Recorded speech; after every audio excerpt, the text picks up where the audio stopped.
పిల్లలు, ఒకసారి ఒక రాజసభలో చాలా గర్వంగా ఉండే ఒక పండితుడు వచ్చాడు.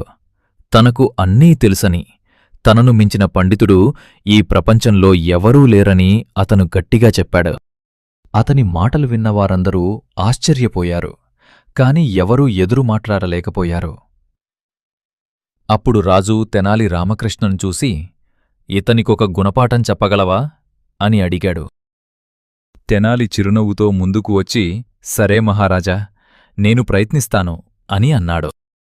మరుసటి రోజు తెనాలి ఆ పండితుడి దగ్గరికి వెళ్ళి ఒక ప్రశ్న అడిగాడు. మీకు తెలియని విషయం ఏదైనా ఉందా అని అడిగాడు. అది విన్న పండితుడు నవ్వుతూ, నాకు తెలియనిది ఏదీ లేదు అని గర్వంగా చెప్పాడు.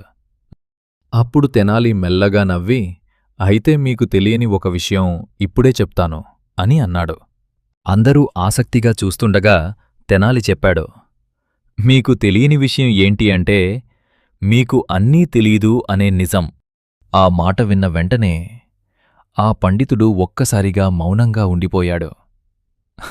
తన గర్వం తప్పు అని తాను అర్థం చేసుకున్నాడు. తన తల వంచి తెనాలి ముందు క్షమాపణ కోరాడు. రాజు మరియు అందరూ తెనాలి తెలివికి ప్రశంసించారు.